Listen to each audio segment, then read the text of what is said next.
अचानक हिंदुस्तान के मुस्लिम समाज को क्या हो गया। मुस्लिम समाज बयानों से लेकर सोशल मीडिया पर आया और सोशल मीडिया से लेकर अब सड़कों पर आ गया और सड़कों पर भी मांग ऐसी उठ रही है कि हिंदूवादी संगठन भुचक के रह गए और भाजपा से जुड़े कई नेता आश्चर्य से देख रहे हैं कि उनके हाथ से अगर यह मुद्दा निकल गया तो आखिरकार वोट मांगने कैसे जाएंगे। आखिरकार मुस्लिम समाज ने इतना बड़ा कदम अचानक कैसे उठा लिया। और ईद जो हिंदुस्तान सहित पूरे दुनिया में मुस्लिमों का सबसे बड़ा त्योहार है, उस त्योहार के दिन अपनी तकरीरें करने के अलावा अगर मुस्लिम समाज सड़क पर उतरकर ऐसी मांग उठा दे जो लोग आश्चर्य से देखें और हिंदूवादी संगठन सोचें अचानक ये क्या हो गया। दरअसल भारत का जितना भी मुस्लिम समाज है अचानक एक स्ट्रेटजी हो सकती है, रणनीति हो सकती है या खुद पर लगे दाग धोने का तरीका हो सकता है, उस मांग को लेकर सड़कों पर उतरा है। और अगर यह मांग पूरी होती है तो भाजपा सरकार के हाथ से मुद्दा चला जाएगा और मांग पूरी नहीं होती है तो भाजपा सरकार आरोप किस पे लगाएगी। और सबसे बड़ा प्रॉब्लम तो उनको होता है जो इस मांग के पीछे खड़े होकर अपनी राजनीति चमकाते हैं। दरअसल मुस्लिम समाज ने ऐसी मांग कौन सी कर दी, तो मुस्लिम समाज ने ऐसी मांग कर दी है गाय को राष्ट्रमाता घोषित करने की। अब गाय को राष्ट्रमाता घोषित करना एजेंडा तो हिंदूवादी संगठनों का था। मांग करते हैं हिंदूवादी संगठन, हिंदूवादी नेता भाषण देते हैं, लेकिन हिंदूवादी सरकारें आ जाती है लेकिन गाय को राष्ट्रमाता का दर्जा नहीं मिलता। और दोष किसको लगता है? मुस्लिमों पर। मुस्लिमों पर आरोप लगाए जाते हैं, मुस्लिम गाय काटते हैं, मुस्लिम गाय खाता है, मुस्लिम बीफ खाता है, मुस्लिम बीफ एक्सपोर्ट करता है, ये तमाम आरोप मुस्लिमों पर आते हैं। लेकिन अब मुस्लिमों ने अपनी तरीके से इस पूरे मुद्दे की हवा निकालने की तैयारी कर ली है। पूरे देश में जितने भी मुस्लिमों के बड़े बड़े धर्म गुरु हैं, तमाम लोगों ने सोशल मीडिया और वीडियो बनाकर लोगों के सामने पेश कर दिए, हम गाय को राष्ट्रमाता का दर्जा चाहते हैं। इधर जयपुर, राजस्थान से लेकर दिल्ली से लेकर पश्चिम बंगाल तक सब जगह सड़कों पर मुस्लिम गाय माता को राष्ट्रमाता घोषित करो तख्तियां लेकर सड़कों पर निकला हुआ है। अब बीजेपी क्या करे, हिंदूवादी संगठन क्या करे? इसका सबसे बड़ा असर पहले इस ईद पर आ गया। असर क्या आ गया कि पश्चिम बंगाल में जैसे ही सरकार बदली, भाजपा की सरकार आई, भाजपा की सरकार ने आते ही एक आदेश निकाल दिया, गाय की कुर्बानी नहीं होगी। कोई बात नहीं, नहीं होगी। अब आदेश तो हिंदूवादी सरकार भाजपा का था, मुस्लिमों की कड़ी टाइट करनी थी, लेकिन गाय को बेचने वाले कौन है पश्चिम बंगाल में? तमाम हिंदू हैं। उन्होंने ईद की तैयारी में गोवंश इकट्ठा कर लिया कि बेचेंगे, मुनाफा कमाएंगे। लेकिन पश्चिम बंगाल के तमाम मुस्लिमों ने तय कर लिया कि इस बार गोवंश नहीं काटना, गाय की कुर्बानी नहीं देनी। अपील हुई और उस अपील का असर यह हुआ कि जितने भी हिंदू गाय बेचने वाले थे, गोमांस बेचने वाले थे, गोवंश बेचने वाले थे, वे बड़े घाटे का शिकार हो गए। सड़कों पर उतराए कि इस सरकार ने हमारा धंधा चौपट कर दिया। अब पश्चिम बंगाल की सरकार सफाई पेश कर रही है और सफाई क्या पेश कर रही है कि 14 साल तक की गाय नहीं काटी जा सकती, उसके बाद में आप लाइसेंस लेकर गाय काट सकते हैं। तो उधर शंकराचार्य ने हमला बोल दिया कि बड़ी हिंदूवादी संगठन की सरकार है, बड़ी हिंदूवादी सरकार है, इनका मुखौटा उतराया। 14 साल तक तो गाय माता रहेगी और 14 साल के बाद में सब्जी भाजी हो जाएगी जिसे काटा जा सकेगा, यह कहकर शंकराचार्य ने हमला बोल दिया। लेकिन समस्या यह है कि अब गाय को भाजपा सरकार चूंकि केंद्र में भी है और 14 से ज्यादा राज्यों में भी है, वहां क्या राष्ट्रमाता का दर्जा दे दिया जाए? दरअसल ये समस्या बहुत बड़ी खड़ी हो गई है। समस्या इसलिए खड़ी हो गई है कि हिंदुस्तान बीफ एक्सपोर्ट में तीसरे नंबर पर है वर्ल्ड में, और 5 जो टॉप एक्सपोर्टर हैं उनमें हिंदूवादी लोग ज्यादा हैं। अब अगर गाय को राष्ट्रमाता का दर्जा दे दिया गया तो बीफ एक्सपोर्ट का क्या होगा? और ये जो बीफ एक्सपोर्ट वियतनाम के जरिए चाइना और अरब कंट्रियों सहित बहुत सारी जगहों पर एक्सपोर्ट होता है, जिसमें करोड़ों डॉलर का मुनाफा हिंदुस्तान के बीफ एक्सपर्ट कमाते हैं।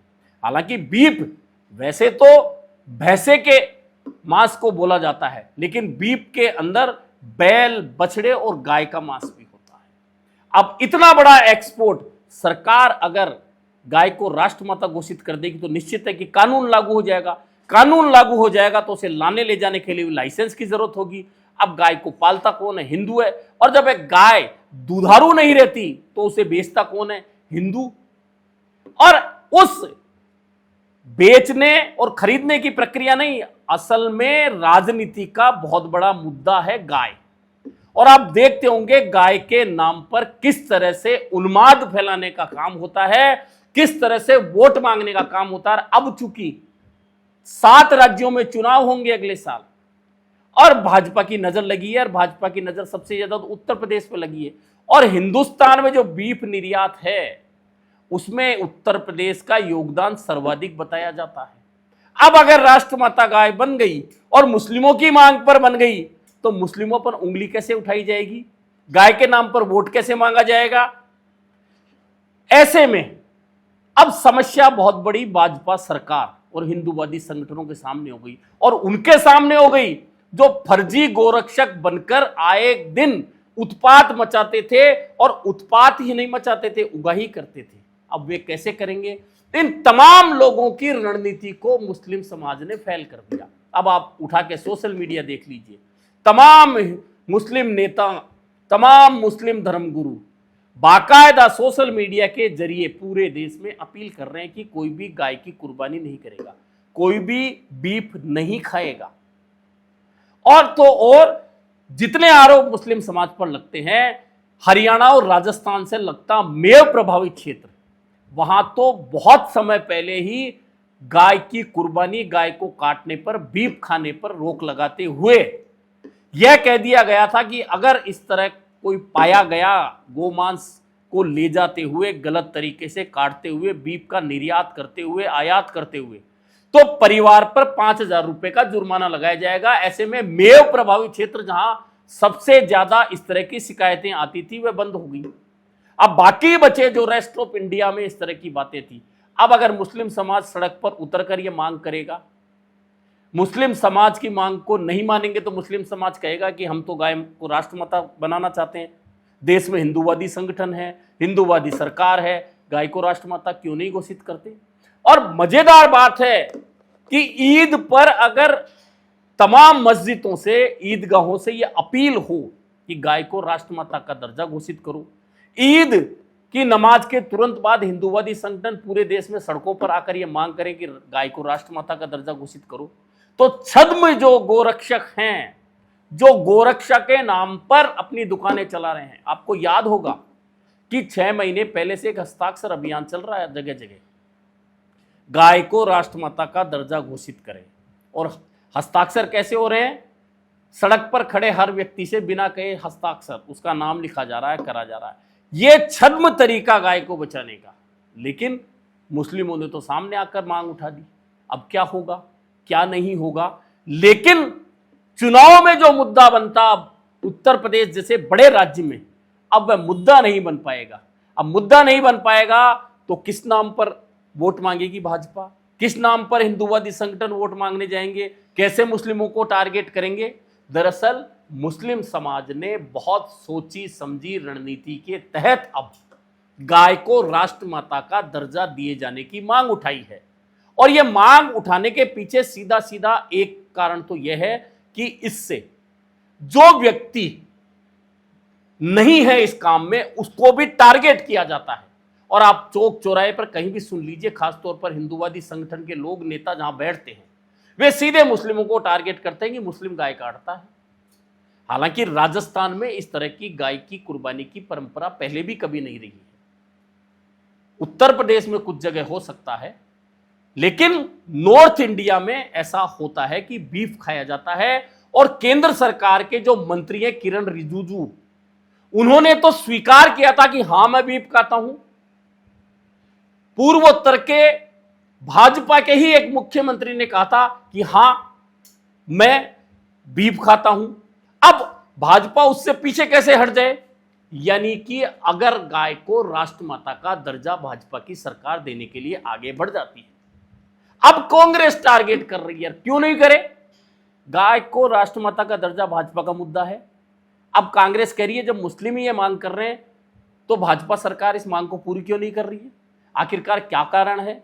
दरअसल अब कांग्रेस कह रही है कि गाय दरअसल भाजपा के लिए वोट बटोरने का एक साधन मात्र है, और साधन मात्र है, उसके जरिए मुस्लिमों को टारगेट कीजिए, फिर हिंदूवादियों को भड़काइए, फिर वोट मांगिए। लेकिन अगर गाय राष्ट्रमाता का दर्जा दिया जाए, जयपुर से लेकर दिल्ली, उत्तर प्रदेश और पश्चिम बंगाल तक मुस्लिम ही कह दें कि हम गाय की कुर्बानी नहीं करेंगे, हम गाय को राष्ट्रमाता बनाना चाहते हैं, तो भाजपा क्या करे?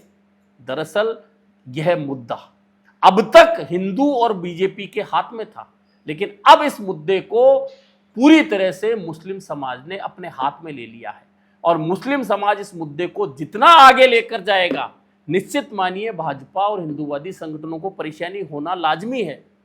क्योंकि अगर वोट बैंक की फसल काटने का हथियार उनके हाथ से निकल गया तो वोट कैसे मांगेंगे? राम मंदिर तो बन चुका, पहले राम मंदिर के नाम पर मांग लिया, अब गाय के नाम पर मांगते हैं। अगर गाय का मुद्दा भी हाथ से निकल गया तो वोट कहां से मांगेंगे?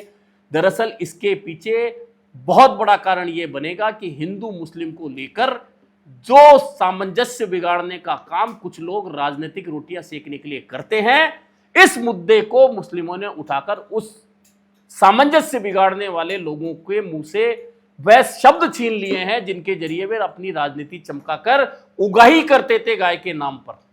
ऐसे में आने वाले दिनों में गाय को राष्ट्रमाता का दर्जा घोषित करने के लिए मुस्लिमों के सम्मेलन और रैलियां होंगी, तो निश्चित मानिए कि भाजपा और हिंदूवादी संगठन कहां मुंह छुपाएंगे, यह देखना काफी महत्वपूर्ण होने वाला है।